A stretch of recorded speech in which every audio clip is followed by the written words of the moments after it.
दिल्ली में शराब घोटाले को लेकर बीजेपी का फैलाया झूठ का गुब्बारा फट चुका है।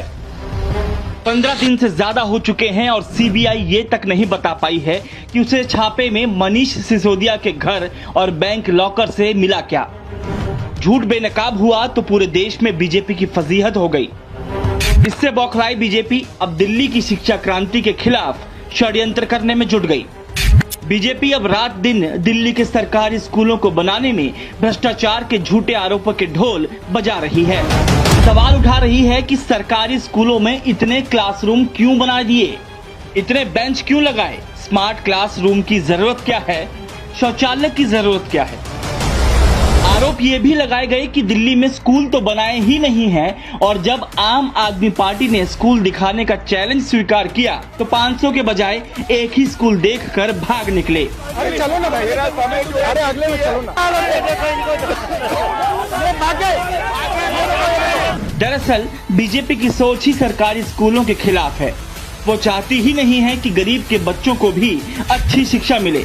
ये चाहते हैं कि सिर्फ इनके बच्चे अच्छी शिक्षा लें, इसलिए ये अपने बच्चों को विदेशों में पढ़ा रहे हैं। केंद्रीय मंत्री पीयूष गोयल की बेटी हार्वर्ड यूनिवर्सिटी से पढ़ी है। रक्षा मंत्री राजनाथ सिंह के बेटे नीरज ने ब्रिटेन के लीड्स से एमबीए किया है। वित्त मंत्री निर्मला सीतारमण की बेटी ने नॉर्थ वेस्टर्न यूनिवर्सिटी से मास्टर्स की पढ़ाई पूरी की है। इसी तरह पूर्व केंद्रीय मंत्री प्रकाश जावड़ेकर के बेटे ने बॉस्टन यूनिवर्सिटी से पढ़ाई की है। ये लिस्ट इतनी लंबी है कि लिखते लिखते सुबह से शाम हो जाएगी, लेकिन नाम नहीं खत्म होंगे। अब जिस बीजेपी के नेता अपने बच्चों को इंटरनेशनल स्कूलों में पढ़ाते हैं, विदेश की यूनिवर्सिटीज में शिक्षा दिलाते हैं, उन्हें सरकारी स्कूलों में अच्छी शिक्षा से क्या लेना देना। इन्हें डर है कि अगर बच्चे अच्छी शिक्षा पाकर अपने पैरों पर खड़े हो जाएंगे तो इनके लिए रैलियों में नारे कौन लगाएगा। तभी तो गुजरात, हिमाचल प्रदेश, हरियाणा, मध्य प्रदेश, यूपी, असम समेत उन तमाम राज्यों में जहां जहां बीजेपी की सरकारें हैं, वहां की सरकारी स्कूलों की हालत बद से बदतर हो चुकी है। दिल्ली में ही बीजेपी शासित एमसीडी स्कूलों का हाल इनके निकम्मेपन की ही गवाही है। बीजेपी की ये सोच मोदी सरकार के शिक्षा मंत्री धर्मेंद्र प्रधान के इस बयान से और साफ हो जाती है। क्या भारत के राष्ट्रपति जी की पोती, अभी द्रौपदी जी की पोती जाएगी पढ़ने में थोड़े दिनों में, क्या उनकी फीस स्ट्रक्चर और आपकी घर में काम करने वाले काम वाले बाई की बेटी की फीस स्ट्रक्चर एक होना चाहिए क्या?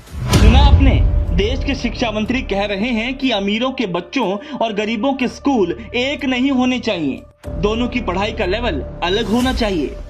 यही वजह है कि बीजेपी को ये बर्दाश्त नहीं हो रहा है कि दिल्ली के सरकारी स्कूल इतने शानदार हो गए हैं, लेकिन अरविंद केजरीवाल एक अलग मिशन पर हैं।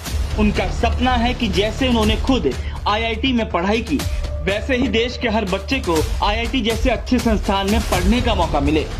और अपने इस सपने को पूरा करने के लिए वो लगातार काम कर रहे हैं। मैं सामान्य सा आदमी हूँ, सामान्य से परिवार में पैदा हुआ, आईआईटी गया, आईआईटी में मेरी पढ़ाई हुई। आज मैं जो कुछ भी हूं, मैं समझता हूं कि मैं मेरी शिक्षा की वजह से हूं। आज मेरे दोनों बच्चे आईआईटी में पढ़ रहे हैं, दोनों अपने पैरों पे खड़े हैं, वो भी अपनी शिक्षा की वजह से। मेरा आज एक ही सपना है कि जो शिक्षा इस देश ने मेरे को दी, मेरे बच्चों को दी है, वो शिक्षा मैं इस देश के हर बच्चे को दिला पाऊं मेरी जिंदगी में। और जो इन लोगों ने करना है कर ले, मेरे को गिरफ्तार करना है मेरे को भी कर ले, इसको करना है हम सबको जेल में डाल दें, हमें इसकी कोई परवाह नहीं है। यानी आम आदमी पार्टी का मकसद साफ है, इरादा पक्का है, नियत साफ है कि भारत को नंबर 1 बनाना है तो हर बच्चे को अच्छी शिक्षा देनी होगी। अब इसमें बीजेपी